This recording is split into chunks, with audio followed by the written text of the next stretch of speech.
हाय दोस्तों, आप सभी को राम राम प्रणाम। आप सभी ठीक होंगे। सद्गुरु कृपा करे, परमात्मा भगवान कृपा करे, सब सही बनाए रखे। और मैं आपके लिए लेके आई हूँ एक कहानी।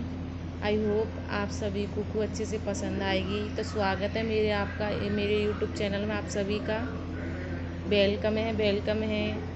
और भगवान कृपा करे आपकी ज़िंदगी को खुशहाल बनाए, को सारी खुशियाँ खुशियाँ खुशियाँ दे सभी को। तो मैं शुरू करती हूँ। एक बच्चा होता है, उसकी उम्र होती है 8 साल। और 8 साल की उम्र में उसके जब पिता अपने माता पिता के साथ रहता है, बहुत ही गरीब बच्चा होता है वो। अपनी माता पिता के साथ रहता है तो उसके अचानक से उसके पिता का निधन हो जाता है। उसके पिता का निधन होने से उसके घर में बहुत ही ज़्यादा खाने के भी लाले पड़ने लगे। तो उसकी माँ और वो बसते हैं, एक टूटी फूटी झोंपड़ी में रहता है वो। तो उसकी माँ कहती है, बेटा ऐसे करने से काम नहीं चलेगा, ऐसे तो हम भूखे मर जाएंगे, तुम्हें कुछ काम करना होगा। तो उस बेटे को शुरू से ही, बचपन से ही सत्संग जाने का बहुत शौक था, बहुत ज़्यादा शौक था। उसे बहुत अच्छा लगता था, उसे आनंद आता था सत्संग जाने में। तो वो रोज़ सत्संग जाता था, सेवा सुमरन सत्संग करता था। तो उसकी माँ कहने लगी कि मैं तो सिर्फ रोज़ रोज़ काम की कहती हूँ, पर तू रोज़ सत्संग जाता है और सत्संग जाने से काम नहीं चलेगा। तो तुम्हें काम करना होगा, तब हमारे घर की रोजी रोटी चलेगी। अब तुम्हारे पिता तो है नहीं, सो कमा के लाएंगे, तुम्ही को कमाना होगा। तो एक दिन माँ की बात सुन के बहुत परेशान होता है और सत्संग में बैठा होता है। तो उसका ध्यान उसकी माँ की बातों पे, और बहुत सैड उदास बच्चा रहता है। तो वहाँ पे जो लोग सत्संग आते हैं, संत महापुरुष, तो उनसे पूछ ही लेते हैं कि आप इतने, उनका नाम था छोटे महापुरुष, छोटे भगत नाम था उनका। तो उन्होंने कहा, अरे छोटू भगत, आप इतने उदास क्यों हो, क्यों इतने परेशान हो? आज आज आपके चेहरे पर हंसी नहीं दिख रही, मुस्कुराहट नहीं दिख रही। तो वो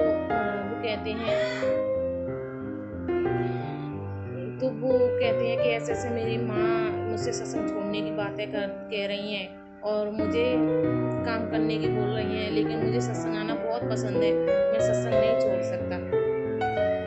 अब मैं क्या करूँ, मेरी कुछ समझ में नहीं आ रहा है, बच्चा कहता है। तो वो जो जिनसे जो ये बातें वो साझा कर रहे थे, तो वो माँ से बोलते हैं कि आप ऐसा करो, माँ से कह देना कि मुझे काम मिल गया है और मैं रोज़ काम पे जाता हूँ। आप बस इतना बोल देना और आप रोज़ सत्संग आओ। तो वो बच्चा ऐसे करता है कि माँ मुझे काम मिल गया है और मैं रोज़ काम पे जाता हूँ। और वो बच्चा बहाने लगा, कैसे रोज़ सत्संग आने लगा, काम पे जाते ही नहीं थे। तो उसकी माँ कहने लगी कि तो रोज़ काम पे जाता है तो कैसे तनख्वाह कम मिलेगी तुझे? तो वो बच्चा कहने लगा, फिर वो सत्संग में आता है, फिर इस बात को लेकर परेशान होता है कि माँ सही कह रही है, मैं काम पे जाता तो है नहीं, मैं सत्संग आ जाता हूँ तो पैसे कहाँ से दूंगा माँ को। इस बात को लेकर वो परेशान होता है। तो फिर वो बात साझा करता है उन्हीं महापुरुषों से कि माँ तो ऐसे ऐसे बोल रही है। तो महापुरुष कहते हैं, वही संत कहते हैं कि तुम माँ से बोलो कि मेरा मालिक इकट्ठा पैसा देगा, एक साथ इकट्ठा देगा। मेरा मालिक बहुत बड़ा आदमी है, बहुत बड़ा पैसे वाला है, इकट्ठा पैसा देंगे वो। तो वो अपनी माँ के पास जाता है सत्संग से, तो फिर यही वाली बातें बोलता है कि मेरा मालिक इकट्ठा पैसा देगा, मेरा मालिक बहुत ढेर सारे पैसे देगा, माँ तुम चिंता मत करो, पर इकट्ठा पैसा देगा, एक साथ पैसा देगा, ऐसे नहीं देंगे। तो उसकी माँ कहती है, चलो ठीक है, कोई बात नहीं, इकट्ठे पैसे दे देंगे। तो वो एक दिन ऐसे ही वो बच्चा 15 दिन के लिए प्रचार यात्रा पर टूल पे निकल गए। तो फिर उसकी माँ कहती है कि वो अपनी माँ से कहे कि मैं काम पे जा रहा हूँ अपने मालिक के साथ, और क्या कहते हैं, माँ तुम चिंता मत करना। तो उसकी माँ कहती है, अच्छा कोई बात नहीं, मालिक ले जा रहा है तो जा सकते हैं। और स्वयं परमात्मा उसके जाने के बाद, बच्चे के जाने के बाद, स्वयं परमात्मा भगवान उनके मालिक का रूप रखे, कोट पैंट पहन के, इंसानी रूप रखे उनके घर आता है। अब पूछते छोटी भगत का घर कहाँ है, मोहल्ला में गली में उनके में पूछते छोटू भगत का घर कहाँ है। तो वो सब लोग बताते हैं कि वो जो टूटी झोंपड़ी दिख रही है वहाँ पे छोटू भगत, वही छोटू भगत का घर है। वो बूढ़ी सी माँ खड़ी है, वही छोटू की माँ है। तो आइए, तो वो देखते हैं कि उनकी टूटी सी झोंपड़ी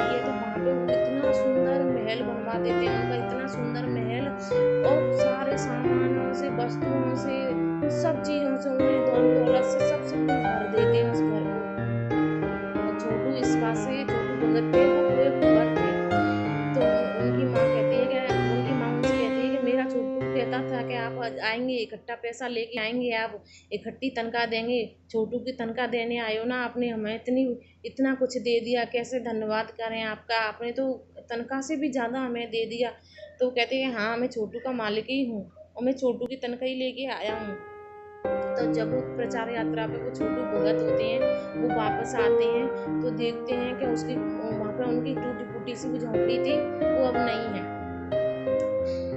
तो वो पूछते हैं बस्ती वालों से कि मेरा घर था यहाँ कहाँ चला गया, यहाँ तो किसी का महल बन गया है। तो वो कहते हैं ये तेरा ही घर है, तुम्हारे मालिक आए थे तुम्हारे पीछे। तो वो देखता है कि वो मेरी माँ खड़ी है, इतनी सुंदर साड़ी पहने, गहने पहने, वो पहचान नहीं पाते हैं। तो कहते हैं बेटा मैं तुम्हारी माँ ही हूँ। माँ इतना सारा गहना, इतनी ऐसी साड़ी वस्त्र कैसे माँ जी कैसे हुआ? तो उन्होंने बताया तुम कहते थे ना कि मेरा मालिक आएगा, एक दिन इकट्ठा पैसा देगा। तुम्हारे जाने के बाद तुम्हारे मालिक आए थे और तुम्हें नहीं बताया तुम्हारे मालिक ने। वो इतना सारा सब कुछ देख बेटा, हमारी टूटी झोंपड़ी थी तो उन्हें इतने सुंदर महल बनवा दिया उनने हमारा, और इतना सारा धन दे गए, इतनी सारी हीरे जवाहरात दे गए, इतना सारा सोना चांदी दे गए, वो तो हमें भरपूर करके गए हैं। अब छोटू भगत सोचने लगता है कि माँ मेरा सतगुरु, मेरा भगवान आया इस मालिक के रूप में। क्योंकि फिर माँ को सारी बातें बताते हैं, छोटू अपनी माँ को सारी बातें बताता है कि मैं तो किसी के काम पे नहीं जाता था माँ, मैंने आपसे झूठ बोला था, मैं तो रोज सत्संग जाता था और मेरा भगवान, मेरा मालिक, मेरा सतगुरु ये सारे धन दौलत दे गया, मालिक बन के सारे भंडारे भर गया। तो उसकी माँ रोने लगती है और छोटू से माफी मांगने लगती है कि बेटा मैं तुझे रोकती थी सत्संग जाने से, आज तुम्हारे सत्संग जाने का कितना अच्छा फल मिला है हमें, कितना अच्छा परिणाम मिला है हमें, कितना धन दौलत प्रभु ने परमात्मा ने दे दिया हमें, हमारी कैसी हालत थी और हमें कैसे राजा से रंक से हमें राजा बना दिया। उसकी माँ कहती है और रोती है। तो आइए कहती है तो जब हम प्रभु की भक्ति करते हैं, जब हम भगवान की भक्ति करते हैं, प्रभु की भक्ति करते हैं, सत्संग करते हैं, माना इस युग में थोड़ा अजीब लगता है सत्संग नाम सुन के भी, कहते हैं बुढ़ापे में करेंगे, बुढ़ापे में। तो कहानी का उद्देश्य यही है कि भगवान की भक्ति किसी भी उम्र में कर सकते हैं हम, किसी भी उम्र, भक्ति में कभी उम्र नहीं देखी जाती। भगत प्रहलाद को ले लो, ध्रुव को ले लो, कितनी छोटी छोटी उम्र में उन्होंने भक्ति की थी। और जब हम इसके निर्लेप हो जाते हैं, भगवान के ऊपर सब कुछ छोड़ देते हैं, तो ये स्वयं हमारे खुद आके भंडारे भरता है, स्वयं आके खुद भगवान हमारे सब कुछ हमें देता है। तो हमें सारे काम करते हुए, अपने सारे काम करते हुए हमें भगवान की भक्ति भी करनी चाहिए, भगवान का नाम भी लेना चाहिए, उसका स्मरण सत्संग करना चाहिए, हमें संतों का साथ चाहिए। ये मनुष्य जीवन हमें इसलिए मिला है। तो इस कहानी का उद्देश्य यही है कि हम भगवान की किसी भी उम्र में भक्ति कर सकते हैं और भगवान हमें उपकार के रूप में कभी भी हमें इतना किस्मत वाला बना सकते हैं। आइए जब हम भगवान के ऊपर सब कुछ छोड़ देते हैं तो सबको संभाल भी लेता है। तो आज के ज़माने में देखो इंसान कितना परेशान है। तो सभी खुश रहिए और सभी के घर में खुशियाँ बरसे, सारे सुख मिले। और मेरे चैनल पर नए तो लाइक करना, सब्सक्राइब करना, और मेरी वीडियो कैसी लगी कमेंट करके ज़रूर बताना। आपकी अगर आपको अच्छी लगेगी तो मैं दूसरी न्यू कहानी लेके आऊँगी आप सभी के लिए। मेरे चैनल को सब्सक्राइब करना मत भूलिएगा। बाय दोस्तों, राम राम जी।